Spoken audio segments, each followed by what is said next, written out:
Tous êtes très sûrs avec Jean-Pierre Mbemba. Et cette fois-ci, c'est la fin. Il y a Rwandais. Avant Jean-Pierre Mbemba Lungwa, na place il y a ministère des forces nationales pour avoir fonction à aussi ce guerre est bien très bien. Kagame a Jean-Pierre Mbemba très bien. Avec ce qu'on a échec. Parce que le ministère de la défense nationale, je sais que moi, je suis traître.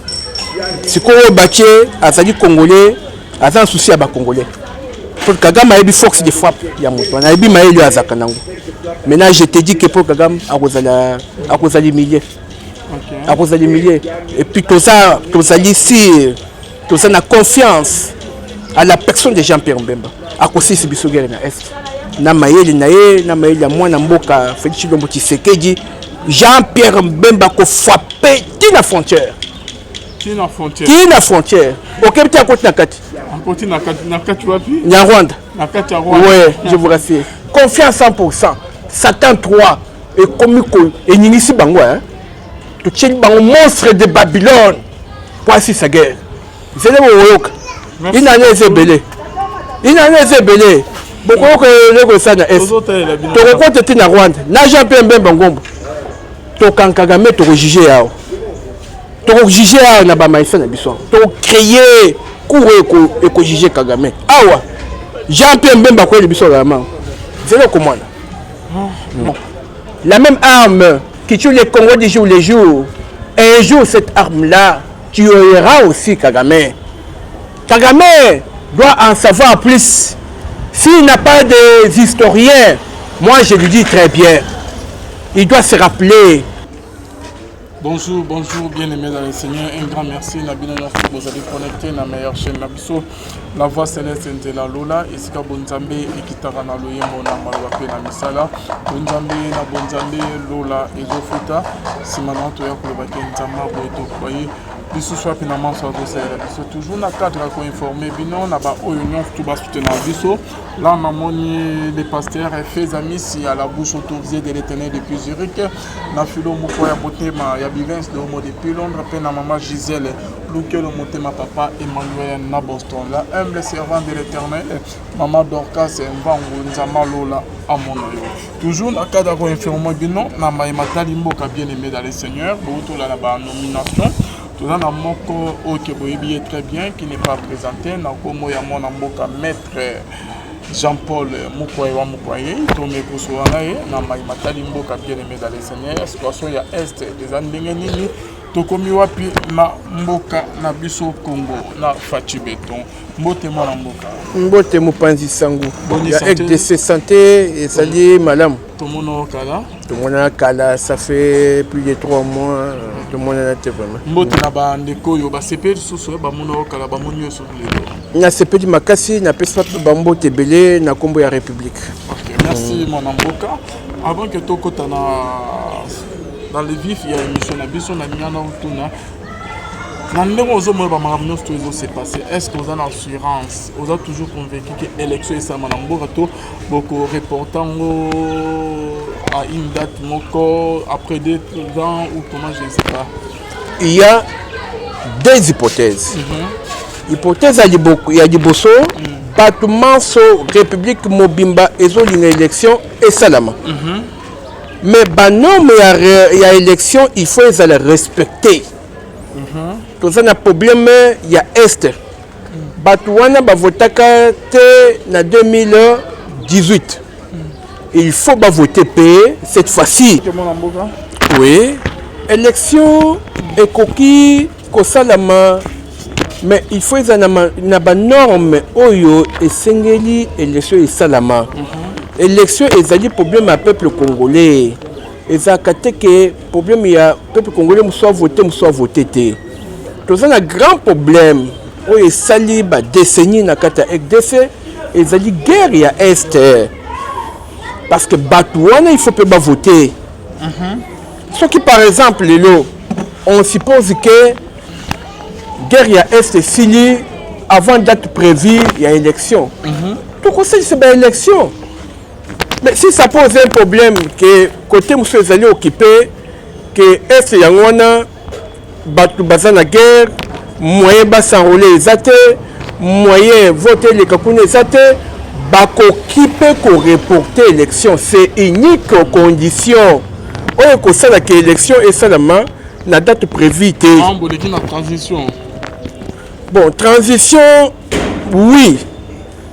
Normalement, il faut que la transition, il y a 2 ans, pour te mettre fin guerre à Est, Congo Mobimbeza la pacifié, toi qu'il y a une élection pour tout le monde. Élection libre, apaisée et transparente. C'est ça ce qu'il y a. Si ça arrive que guerre à Est, bah, si c'est un nouveau gouvernement et mettre fin guerre à Est, on peut passer aux élections sur tous les plans. Mais si ça arrive que guerre à Est, ils peuvent résister.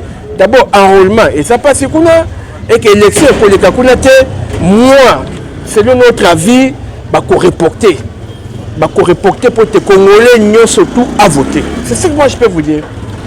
Na makambotali pasi ya baninga esengo ya bamisusu bo profiter na pasi o ke bandeko na biso bazo kufa na guerre na est kuna bo profiter que bozo moins 2 ans ya transition. Non, profite à mon côté bon moi na mboka lelo population ezali kolela toza na nzala mbongo ezate mbongo nyonso ke na guerre ya est soko tuniti na ba super puissance o basali guerre na monde entier. Baza pe na problème économique mais tant que économie neti biso et uta ko lamuka et kufaki kada mais guerre ezo persister donc guerre ezo kambo e belé il faut comprendre le quoi donc moi na mboka Félix Tshisekedi Tshilombo a lutté avec dernière énergie pour guerre ici là na est malheureusement ti le loi en catalite a lutté d'abord sur le plan diplomatique. Le système d'embargo, les autres ont besoin d'armes pour faire la face d'un ennemi à RDC qui est le Rwanda. Vous comprenez, n'est-ce pas? Alors, moi, je vais profiter de l'IWA Baninga Nengozo de Bate, moi, je vais prêt à sacrifier Vinaye, qui est déterminé pour guérir ici. Vraiment, ceux qui ont le Bibongo, peut-être que aux alliés na Congo, mais Bisso Batoza na Kata Congo. Témoigne effort président de la République, chef de l'État, a fourni pour guérir FFI là. Vraiment de ce côté-là, en tout cas, tous il faut tous quand même reconnaissant que le président de la République a lutté guerre là. Non seulement la guerre, et que la richesse il y a côté wana est et de ses bénéficiaires.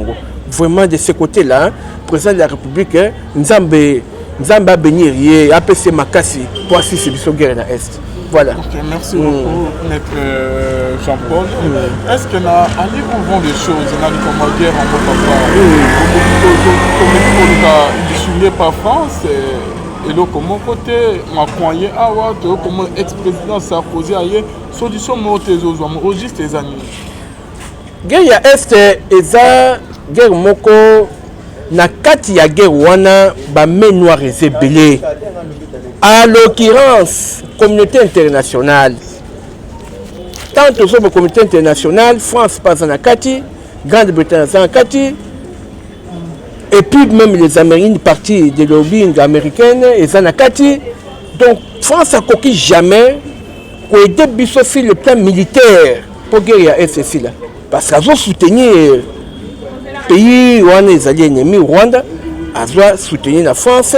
Pour agresser Bissot, matière na Bissot premier, richesse na Bissot illégalement. Et que France ne fera rien. Si Sarkozy était venu ici au Congo, mafia non? Mafia. Sarkozy a qui na Congo, mais Aebi, tu sais que du bien te. Bakutani. Il qui ko sala awa. Azui réponse nango. Azongi pe. Azali, malgré insatisfait, azui ba réponse oyo et mérité pour Azwa. Comprendre. Mais la France ne peut rien faire pour la RDC. Non plus pour la guerre de l'Est. Vous ne pouvez pas associer la France à Kouyana Secours pour te guerre à RDC là. C'est N-O-N. Mais par proposition, France a fait ce que essayer de négocier. Il y a un président africain et la France a fait cette proposition qu'il y a pour négocier pour trouver la paix dans Kachambuka. Mais la France a négocié avec l'ennemi français. La France a négocié avec l'ennemi qui a pillé de manière systématique la richesse à France. On ne négocie pas avec le terrorisme. On ne négocie pas avec les terroristes. France a qu'on négocie avec les terroristes, bazo vilpandé, bazo kata, bazo violé, bazali koiba, bazali koboma. Bah français, France a qu'on négocie na bango pour te partager la richesse à France. Ça n'a pas de sens. C'est une façon seulement de martiner le pays RDC, le beau pays, les grands pays plus que la France. La question de l'Est, il n'y a aucune solution pacifique. À part la solution militaire, il n'y a pas autre. S'il s'agit de tels actes en Europe, on parle du terrorisme. Mais ici en Afrique, il faut négocier. Donc c'est un paradoxal vraiment extraordinaire. De ce côté-là, nous ne pouvons pas négocier comme la France demande. Nous allons imposer une solution militaire. Si la France ne doit pas aider la RDC pour mettre en terme la guerre de l'Est, nous allons recourir à la Chine, nous allons recourir à la Russie. Nous aurons des armes pour répondre à l'ennemi. Le Congo, la RDC sera une et indivisible. Je vous rassure que la France n'est pas une solution pour la guerre de l'Est. Je vous rassure, la Grande-Bretagne n'est pas une solution pour la guerre de l'Est. Je vous rassure, les États-Unis d'Amérique ne sont pas une solution pour la guerre à l'Est. Et que peut-être sur le plan diplomatique, ils peuvent faire pression, mais sur le plan militaire, il faut négocier avec le pays, tous les pays du monde entier, pour avoir des armes qui vont répondre à ces rebelles. C'est ce que moi je peux vous dire. Toute vérité n'est pas bonne à dire. La vérité n'est pas bonne à médiater. Qui exposer sur le plan médiatique. Mais on a dit RDC ezali kolala te surtout na sommet nango ezali na mwana mboka Félix Tshilombo Tshisekedi oyo tous les jours azali koloba azali ko informer communauté internationale azali ko informer ba pays nyonso membre ya ONU que nous sommes agressés par les terrorisme et nous sommes agressés par les terroristes du Rwanda. Mais au lieu de faire une action, maître Jean-Paul, mais c'est comme si tous que nous sommes agressés, tous en est kémibalité, qu'on a retrouvé une solution au Tchakima dans l'Est et pas dans l'Est. L'action est tout le temps où tu vois na yoawa. Guerre ezali na Est, tous bunda. Tous kekoboma. Pour éradiquer bangote nanga mukuna papa. Bazo avancer toujours. Mais bauti kolongola biso na système yambarko, il n'y a pas une année. Tozali na kati ya kosomba ba arme oyo ko pesa biso solution militaire na est ya RDC. Tozali na kati ya kosomba arme, tozali na kati ya ko former ba élément oyo ba ko utiliser ba arme wana pour te solution ezala. Guerre wana et Oumeli et sali plus de 20 ans. Et quand c'est dans mon côté, guerre wana Mobutu atika yango, Mosé Laurent Désiré atika yango, Kabila akei atiki guerre na Est RDC, et juba décennie. Moi n'amboka Félix Tshisekedi akosi sango dans 50 ans. Il a fallu qu'on soit temps parce que le pays ezaki n'embarco et qu'on somba arme te. Munda azaki na ba arme moko moderne. Yango nde sadike to gagner guerre à ST. Mais diplomatie au moins n'amboka a utilisé chef de l'État. Moi n'amboka fait Tshilombo Tshisekedi à cette diplomatie moko makasi d'abord ya kolongola biso na ba pays où ezali n'embarco et son ba arme te. C'était d'abord ça. Il faut commencer par là. Et maintenant, tu as une solution. Au Koyoka, dans le deuxième mandat, moi, Namboka Tshilombo Tshisekedi, avant il y a Kende, à côté que la président entrant, guerre na STT. Sois rassuré. Cette fois-ci, Mboka est dirigé na mwana oyo ya botami et pas congolaise na congolais. À quoi décevoir te. Tant au mwana mboka nani ex-président Joseph Kabila alongwaki na mboka atike biso guerre na Est. Ye pas kutaki yango. akuta guerre na est tata na ye Kabila musée atika guerre na est Maréchal Mobutu atika guerre na est wana lelo biso quand même tolité makasi de manière à ce que tous en armée moderne armée oyo ko défendre biso qui na frontière oyo ezali na ba pays limitrophes.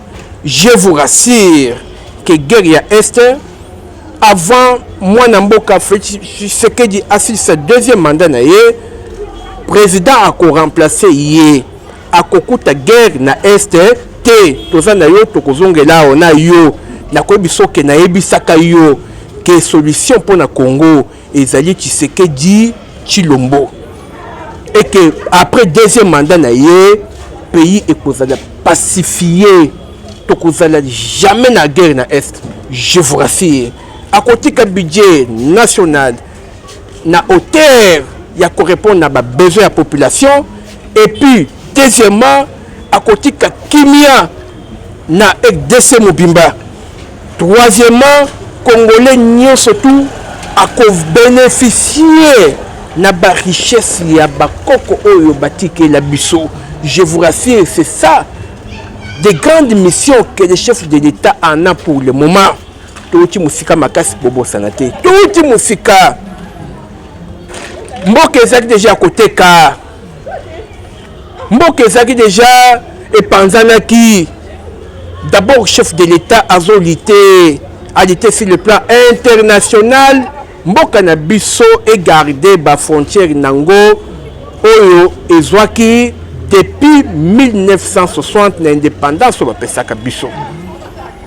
Chef de l'État a lutter que ba richesse oyo ba pays voisins bazali koyiba bazo tonga nango mboka na bango musezo kende na batu ya ba occidentaux ba richesse wana ezali bénéfique na ba congolais na FDC. Tant que aussi sa phase wana tokokota na social. Le sort aux budget par exemple, il y a 5 milliards de dollars. Congolais ko souffrir comment un pays riche richesse yo bazali koyiba na ba pays moko tina tene ti ba Rwanda ba pays moko ezali considéré que ba province ya FDC. Donc voilà les antivaleurs, voilà des grandes questions au chef de l'État a dit qu'on réponde du jour le jour. En tout cas, sois rassuré, avant deuxième mandat, il y a moi Namboka, Félix Tshilombo Tshisekedi ici là. Président Kouya, à quoi dépenser bon la guerre, à coup Mboka mobimba pacifié, à coup de frontière union se protéger, à coup d'armée qui toko, à coup de budget qui toko, c'est ce que nous voulons. Merci moi Namboka, je pense que vous avez très bien Makambo na ebisio. Sois rassuré. Mais maître Jean-Paul, vous avez bien Makassi, que guerre est aussi là, mais bon aussi ils sont au camp parce que vous consommez déjà 5 ans yangoyo. Vous demandez aussi là yango ici. Vous trouvez toujours solution. Je ne me rappelle pas encore très bien dans Maloba Fachi Beto Alobaï que nous retia résidence n'est pas na kati ya est kuna pour la guerre ici là juste à présent atika retia résidence n'est pas jusqu'à présent bandero toujours bazo pour registre les amis et loko bosali pendant 50 ans boya kosala na deuxième mandat que bozo 5 Wanda comprendre idéologie na bisoté. D'abord question na yo et ya nonango na koyebisa yo que moi na mboka Félix Tshilombo Tshisekedi tango aye na sommet à l'état net chef de l'état président de la République akutaki mboka sous embargo mboka ko somba arme te mais tozali na arme te ya ke ko bunda ko solution autant que bozali na embargo et là on ne pesa qui bino assurance bolo ba ke bosi sa guerre au Mobutu ko aussi sa ke Kabila père Kabila les fils tant le baki bongo to ba que d'abord to que sur le plan diplomatique to mettre fin embargo tango embargo et kozala éliminer tu vois ce qu'on a système ya kosomba ba armes pour tout répondre aux solutions militaires na est parce pacifiquement tu sais bien que Batouana sont des criminels chevronnés, Bakoki jamais qu'on trouve une solution pacifique. C'est clair, ce que je vous dis. Ambako et Sili, Dieu merci, maintenant tous allés sur les mêmes pieds d'égalité avec les Rwandais. Tous sont sur les armes, le côté de déjà des éléments qui toko ya armée, toko mettre na disposition na bango ba armes oyo et kozala au même échelon na arme oyo ba touché au basar na opération criminelle na FARDC. D'abord tant le batiki to aussi sa guerre ya est to tchaki allusion premièrement que on a un embargo parce que to komi pe ko somba ka ba arme américaine te to ko somba na Amérique to somba arme to somba na France to somba na Grande-Bretagne to somba na Chine to somba na Russie ba amwande ko ya ko aider mboka po na ko trouver solution militaire na est. Nous sommes sûrs to uti musika de konanga embargo wana esali plus de 18 ans. Kabila Kouchambarko, Atiki Yango, Bisoto Kouchambarko, dans 3 ans, Balongo Yango Ezakili Panango Bate. Parce que ce que Ezakili Panango Bakabili Payinga Longo Lango. À Salaman ce Longote. Mais diplomatie de la haute facture. Il y a moins d'amboka Félix Chilomboki Sekedi de convaincre Mundele tout longo na embargo, tout longo na système d'autorisation. Vous comprenez, n'est-ce pas? Le coup là d'abord autoraché Wana. De bonnes solutions commencent par là. C'est ce que je peux vous dire. Merci beaucoup, mon Amboka. Bandeo Bazo, la nabiso de partout. Réaction de cause à Moko, ya chef ya Barebe, na naki interview na Kolobake. Ako longa kuna ti kisangani. Et le remonte azo mon armement moko te na Mboka ko eux que pour empêcher bango bazo vila Goma, bazo kisangani, bazo Katanga. Bakolo babongo par sentiment. Mais biso tozali fier na armée na biso parce que qui ba bazaki makasi be le régime ko ya kala non bazaka na ba parti mobo ya mike na est wana do baso bongo na sentiment na bango baso bongo na échec ko bazo déjà mais biso ba congolais tozali ko sala confiance à 100% na ba armée na biso na mapinga na biso que bango bazana makasi ya kozwa ville ata moko ya FDC. Baza bamboka kada mingi te tokotumba bango bako sibir makasi ya FARDC. Je vous rassure. Baza makasi te c'est par sentiment ndenga zoloba. C'est par curiosité azolo bango pour la critique. Mais baebi que baza na kate échec. Baza kate échec. Maître Jean-Paul pour de l'autre côté, il y a la Russie, il y a la Corée, tandis que vous avez des partenaires et dans les États-Unis et dans la France. La solution, c'est comme si Azali contre Bino, Azali pour l'ennemi de Rwanda. Le bébé sont déjà, non? Dans le Conseil des Nations Unies, oui, il y a ça, mais mi balé. Parce que le problème avec DC, Chine a le baki pour Nabiso, France a le baki, c'est le plan politique. Pour Nabiso, pour Nabiso, les États-Unis, mais Maso de Nabiso tous les jours. Makambo était de guerre et concerné Mboka où ils agressés. Mais c'est clair et net. Biso armé Nabiso d'être à devoir. Il y a qu'à répondre à ma question où est lié FARDC.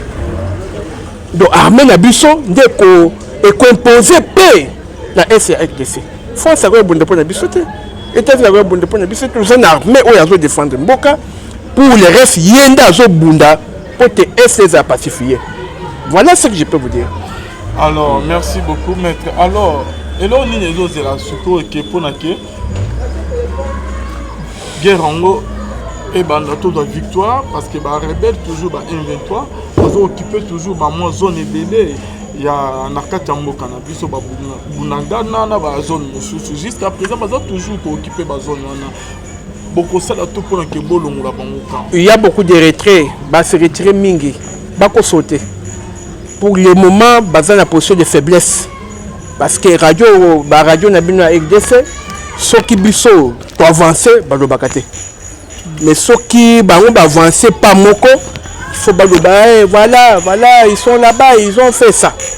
Mais pour le moment, bah terroriste wana bazali na position à faiblesse.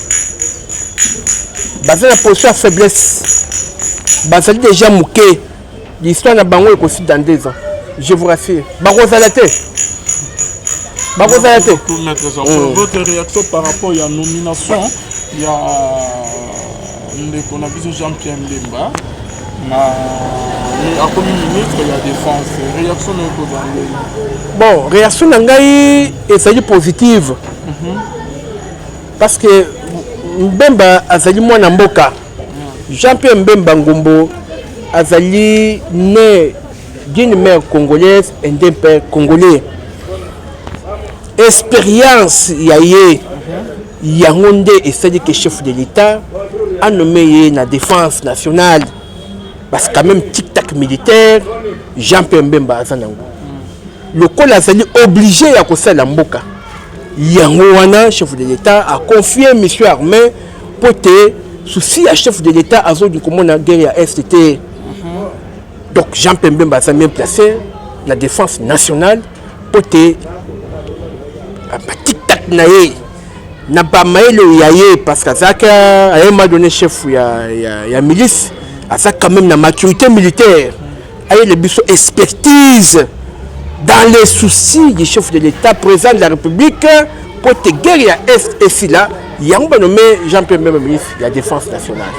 Oui. Et vous croyez que changement vous par rapport à Mbemba qui changement est parce que Mbemba a moins de pourquoi Fouawana parce que Moutoto confié la défense nationale azali congolais azali mwana mboka azali expérience a guida qui déjà armé malgré zaki milice a guida déjà armé azali expérience ya arme ya mopeto ebisiye ya kapé mwana mboka ko vanda bongote ozaka pe na expérience moko boye na arme ya kapé na expertise na poto sisa guerre ya est ba nommé Jean-Pierre Mbemba pour la guerre ya est surtout à 50%.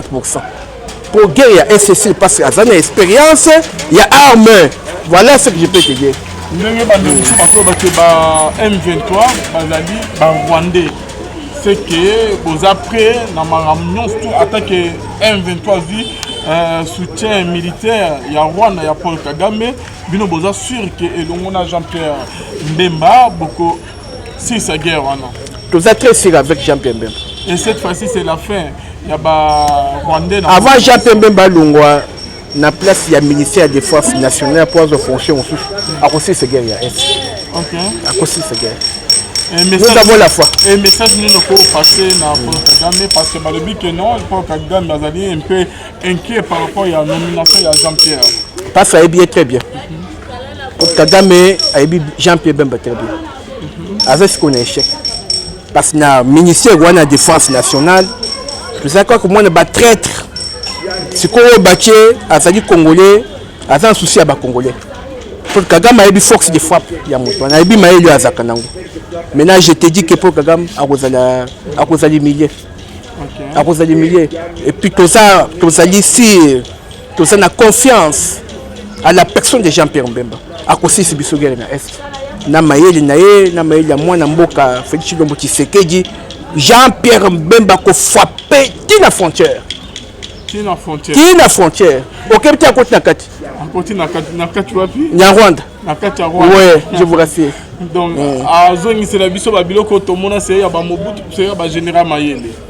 Jean-Pierre Mbemba a organisé armée. Jean-Pierre Mbemba a eu ba arme pour répondre à la question militaire à Est. Mobutu pas ba on ça descente na fond. Toi s'attendre peu na descente, il y a Jean-Pierre Mbemba kuna na fond. Tocheli bango, moto tocheli bango wana. La ministère de la défense nationale Aza Satan 3 a ko frappé. Il est capable de sur le terrain. Aza Satan 3. Boro Kasango. Bien bosse l'année ko silate. Mais na politique nyons to ekoki koya, ba miso bazo banga ke pourquoi Fatia Tcheye na poste wana tout peut arriver. Le Lopé qui a balouké Fati parce qu'il est aussi populaire, aimé par la population. Fatia Zara président dictateur était. Fatia Zo c'est le deuxième mandat nazo kende. Peut-être bien Mbemba à remplacer. Ce qui mandat biso peuple congolais to pesi na mwana mboka Félix Tshisekedi deuxième mandat. Pour assurer c'est le biso ba guerre est atike biso budget kitoko. Peut-être après deuxième mandat chef de l'État tu vois que mwana mboka Jean-Pierre Mbemba Ngombo a mérité qu'on la remplaçant dauphin à Fati. Pourquoi pas payer à remplacer à continuer la même politique. Quand vous avez dit nos peuples, vous faites deuxième mandat, il faut préciser très bien que les populations ont sauté à Congo, ils ont dit bino ba o ebozana IDPS ne bozo pesa deuxième mandat. Yo so ke na es na question wana ba ko panza yo téléphone yo so panzi yango kuna ezaka fachibe béton bétonnier. Donc il y a ça là. Nanya ko conquérir, nanya ko dominer Fachi. Moïse Katumbi. Nanya ko sio. Yo chanye fait écarter Moïse Katumbi. Pour le moment où il y a cause pouvoir, où il y a cause sommet de l'État doit être free de père et de mère congolais. Bako sauter. Fachi a aussi ce deuxième mandat na Kimia. A Rotikambo on Kabila tikakite. Tant au deuxième mandat Fachi Sili Dauphin peut-être aux agents Pembemba Ngomba. Maintenant pour ça les choix à Jean-Pierre. Là ils ont l'accès biso clair que pour résoudre les questions noté entre bino ba o que bandeko ba proche ya Fachi au besoin soutenir Fachi na Kabila pour résoudre les questions. Kabila a vendu le pays. Kabila a vendu le pays. Mboka Kabila tek yo contrat chinois. Il y a 30 ans, c'est combien d'années? Bateki Mboka pas Kabila non? Tu vois Kabila te, tu dis Kabila. Ce qui est tous années ensemble, là non? Tu vois Kabila te? Tant qu'on a s'écarté, babengi Kazadi professeur Yakara. Alors tu sais ni? Tu vois non, tu as capacité à connaître plus que lui. Champion Mbaye azo kangamana biso. Tu comprends été? Biso boy congolais mon côté. Tu écarté mon côté. Oya koya to yambiye. Oui na mayele ni ya ka peine expliquer moi na boto sang seka ba mayele oyo boko na biso bongo c'est tout non. Tant yo pesi mu Congo alo to sani. To landa yo. Okomi Nzambe. Nzamba za na sete, Nzamba za mapata non. Nzamba za sa mobilité. To boyi mutu te. Biso porte ezali ouverte pour na Congolais nyonso azala mayele na ye. Aya sangisi na biso pour to sala ce qui est meilleur. C'est tout. Tu peux Kabila taze ennemi na biso te. Yenda zo ki mabiso. Oye muto akimaka. Aye mabasala. So muto zo ki makimayo. Azo batama batama. Aza mabe mo ya sali siko zo sali soni pour aya bosola. C'est ça que je peux te dire. Maître Jean-Paul, merci beaucoup. Par rapport à Kabila, tu comprendre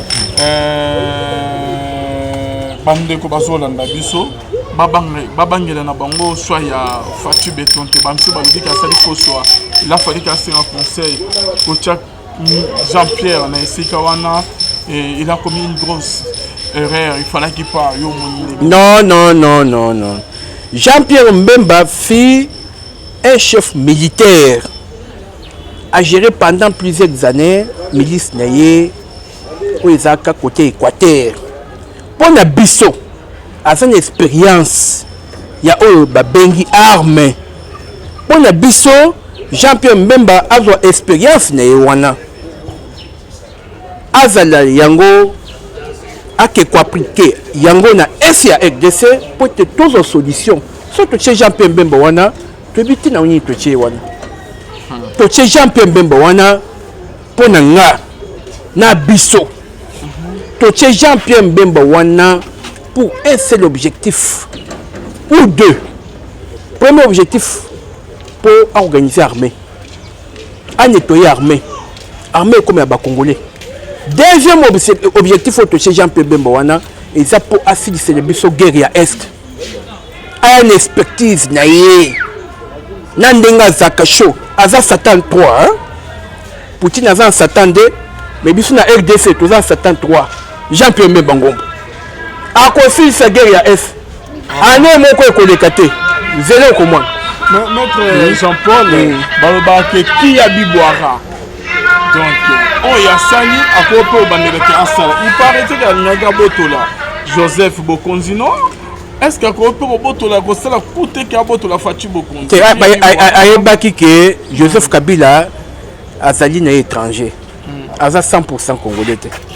Mais eux aza na pouvoir lelo azali 100% congolais.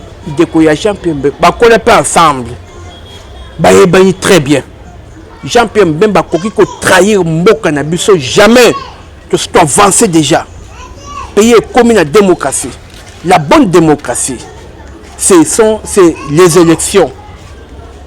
On ne peut pas parler de la démocratie sans élection. Jamais. Jean-Pierre Bangombo a aidé Bisso pour préparer notre dauphin. Deuxième mandat, il y a mon amboka, Félix Tshisekedi. Tokotala, nanya koki koya pe abandi wana na 1+. Ce qui est lié dauphin, mon amboka fito. Et bien, parce que tokotique le pouvoir étranger, tant aussi ce mandat na Bisso ami balé. Comme kokende tokota na congolais nini ya kozo pouvoir soka kuti na kati ya budget national ça milliard ya a continuer pombo que tomboma to chaque étranger te ko yeba ba milliard na ba minerais ba richesse azo pesa ngo na ba pays étranger non donc wana zali collaborateur intime na biso a ko trahir te confiance 100% Satan 3 et comme ko eninisi bango hein. Tu tiens un monstre de Babylone pour assis sa guerre. C'est le mot. Il n'en est belé. Il n'en est belé. Beaucoup que les gosses na est. Tu rencontres tes na Rwanda. Na Jean-Pierre Bangombo. Tu Kagame tu rejuger yao. Tu rejuger yao na ba maïfa na biso. Tu créer courir et ko juger Kagame. Awa. Jean-Pierre Bemba ko le biso la main. C'est le commande. Merci beaucoup. Soya Kamere. De la prison à la gloire. Nazo regretté mingi mwana mboka soki batu bazali ko chichoter. Mwana mboka Vital Kamerhe a été acquitté par une haute cour du pays.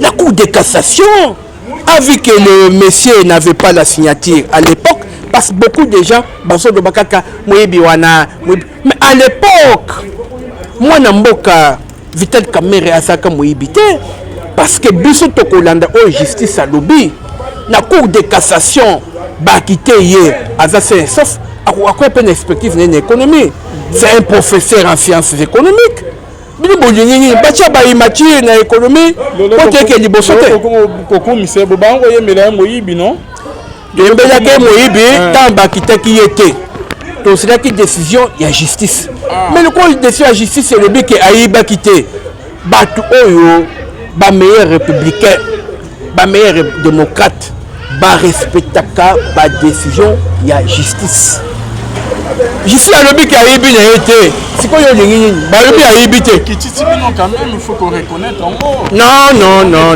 état de Congo et là sous la puissance papa ba o bozo kan kemi bi état de droit ba na États-Unis d'Amérique bo laver bango ba bimi bazo simbongo ya caisse à l'état te ba misu bazo banai par exemple na ba fonction ba nini na États-Unis d'Amérique ba kanga mutu moko pona maître abeti ba condamné 400 ans abeti 37 ans mais tant autre coup na bango et bandé dossier à sika pour état la makamwa au premier juge à sali ba trouvé que aboma quitté ba quitté j'ai suivi ça récemment c'est ça la justice bino bosaka ka ba libérer ba sali to sali na système judiciaire na biso so ba fundi mutu ba kangé pour mesure d'enquête mais so ba landé ba moyi que ba trace ya moyi bien saté ba trace ya boyezate ba quoi quitter ça n'a pas de problème au banné beaucoup mo bebisa to bebisité et donc à Kamerhe tozo sala kitoko comme makasi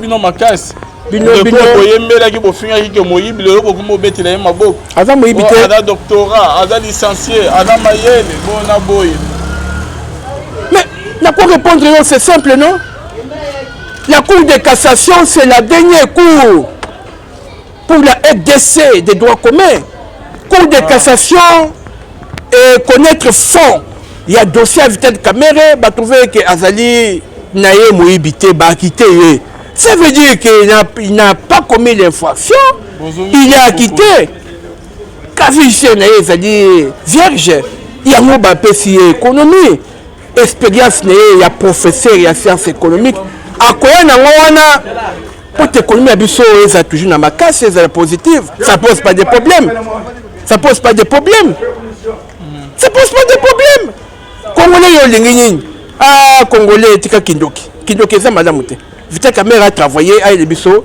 ba bon résultat na économie beaucoup de l'économie évoluer. Oh. Merci beaucoup, c'est la fin de notre émission, Maître Jean-Paul. Au tel caméra, au petit message, il y a peut-être posé une question, il y a un message au mimite, on me peut répondre, peut expliquer na baignon tout balandi. Batnews façon landabiso, ezana kati ya Congo RDC, ezana partout en Afrique, en Europe. Tous à la solidaire, tous les pays africains, tous à la solidarité. Nous allons suivre l'exemple de l'Europe. Je parle en français pour d'autres pays qui ne comprennent pas notre langue. On a attaqué l'Ukraine par la Russie. C'est une affaire de toute l'Europe. Nous ne pouvons pas accepter, les pays africains, nous ne pouvons pas accepter que l'un de notre pays africain soit attaqué par les terroristes.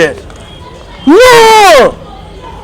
Je demande à tous les Africains d'être solidaires. Ceux qui vont attaquer le pays africain, vous êtes dans l'obligation, avec votre aide militaire, de manière à ce que faire mieux plus que l'Europe, la RDC est attaquée. Il y a des millions de personnes qui périssent. Nous sommes assassinés, violentés. On pille de manière systématique les richesses de la RDC. Nous mourrons ici en RDC, la famine, au moment où le pays est riche. Non, non, ce n'est pas possible. Nous ne pouvons pas seulement nous intéresser à la guerre en Ukraine. Non plus, voyons aussi les pays africains agressés. Nous allons sensibiliser nos armes. Nous allons sensibiliser nos militaires africains pour aider les pays qui sont agressés. C'est ça la solidarité africaine. Je demande à tous les 53 États africains d'être solidaires. La RDC a souffert pendant plusieurs décennies. Je vous demande, je vous demande une fois de plus d'aider la RDC sur le plan militaire pour mettre en terme la guerre agressive de l'Est. Je demande au président de la République, Paul Kagame, qu'il tire attention. La même arme qui tue les Congolais du jour les jours. Et un jour, cette arme-là tuera aussi Kagame. Kagame doit en savoir plus. S'il n'a pas des historiens, moi je lui dis très bien, il doit se rappeler, avant 1994, le même blanc avait soutenu la RDC pour agresser le Rwanda. Aujourd'hui, les mêmes blancs vous soutiennent pour agresser la RDC. Attention Kagame, tu as beaucoup tué. Les gens que vous tuez du jour les jours, Kagame, sont des Africains comme toi.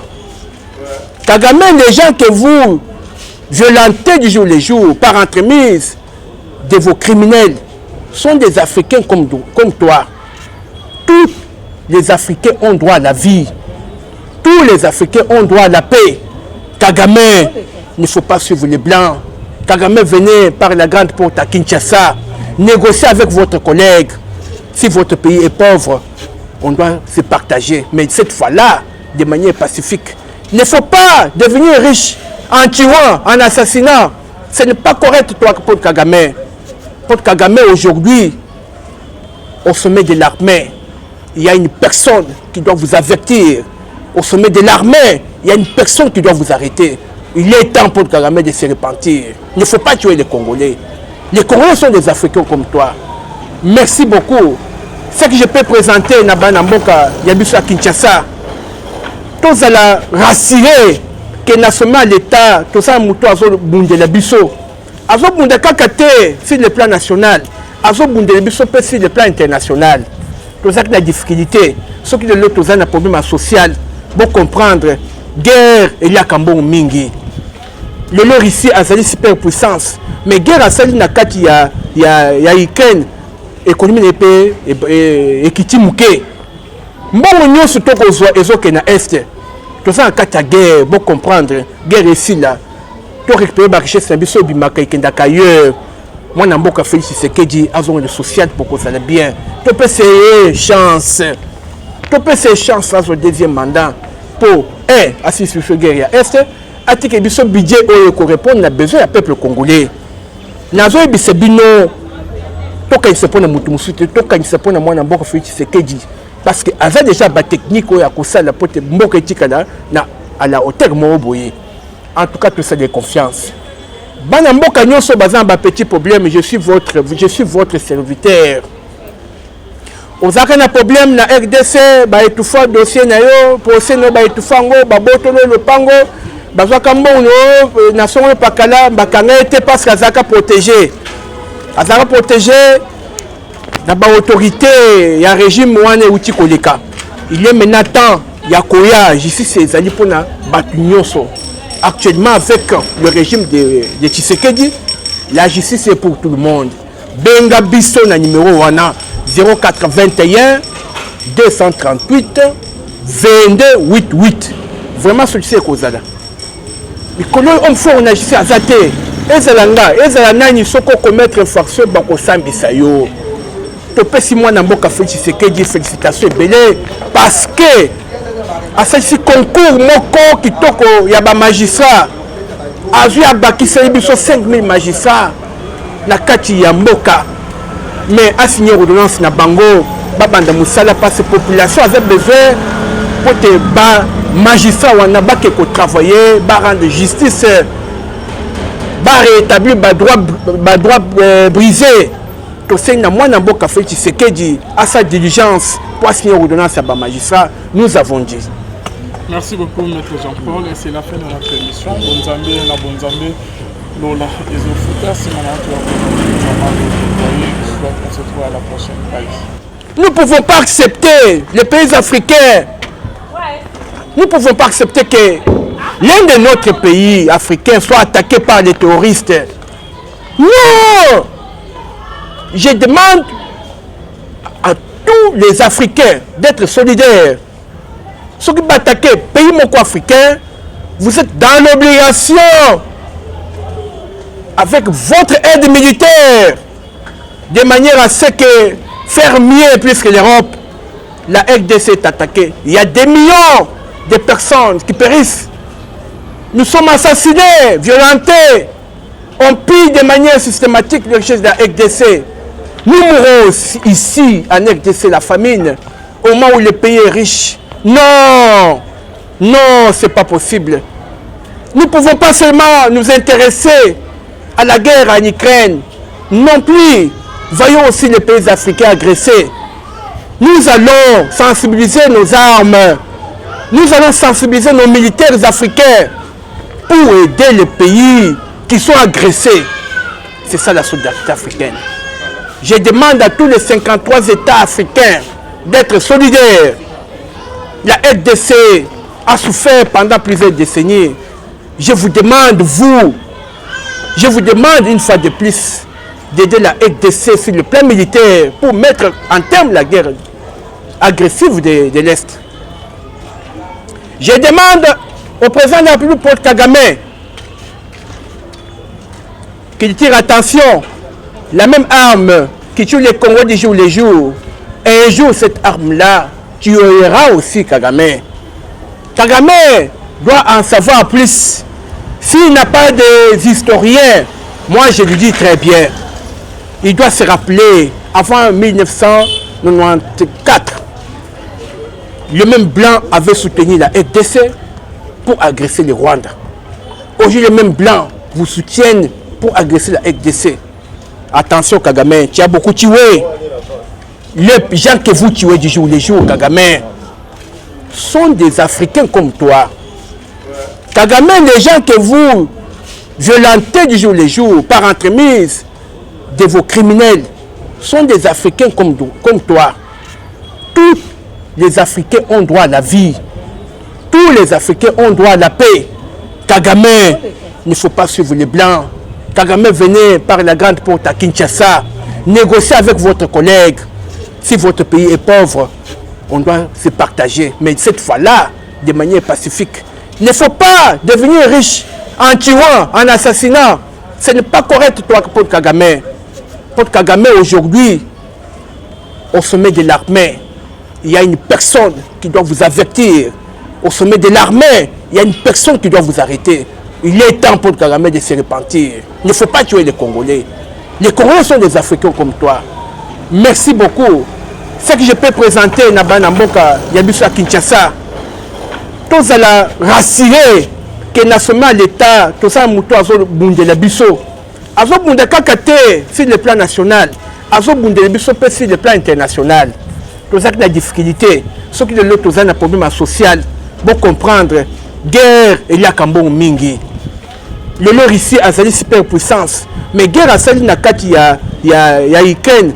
Économie n'est pas équitimuquée. Bon, nous sommes tous les na est. Tout ça en cas de guerre, pour comprendre, guerre ici là. Tout récupérer la richesse, c'est un peu de ma ailleurs. Moi, je n'ai pas fait ce que dit, le social pour que ça aille bien. Tu peux essayer chance. Tu peux essayer chance dans le deuxième mandat pour assister sur la guerre est. À ce que ce budget correspond aux besoins du peuple congolais. Nous avons ce bino. Toka isepona mutu musuti toka isepona mwana mboka Félix Tshisekedi parce que avait déjà ba technique ya kosala pote mboka etikala na à la hauteur mo boye. En tout cas tout ça de confiance. Bana mboka nyonso bazan ba petit problème, je suis votre serviteur. Ozaka na problème na RDC ba etufa dossier na yo procès no ba etufango ba botolo le pango bazaka mbono na songo pakala bakanga ete parce que azaka protégé. Azara protégé dans l'autorité, il y a un régime ouane outi koleka. Il est maintenant temps, il y a Koya, ici c'est Zali pour na Batunyoso. Actuellement avec le régime de Tshisekedi, la justice est pour tout le monde. Benga Bisso na numéro wana 0421 238 2288. Vraiment celui-ci est causal. Mais comment on fait on agit à Zate? Ezalanga, ezalanani soko commettre infraction bako sambisa yo. Topesi mwana mboka Félix Tshisekedi félicitations belé parce que à ce concours moko kitoko ya ba magistrat azu ya bakisa biso 5000 magistrats na kati ya mboka mais a signé ordonnance na bango babanda musala parce population avait besoin pour te ba magistrat wana ba ke ko travailler ba rendre justice ba rétablir ba droit brisé. Tout ça na mwana mboka Félix Tshisekedi à sa diligence pour signer ordonnance à ba magistrat, nous avons dit. Merci beaucoup maître Jean-Paul et c'est la fin de notre émission. Bonzambe na bonzambe Lola Ezofuta, c'est mon entourage. On se retrouve à la prochaine. Bye.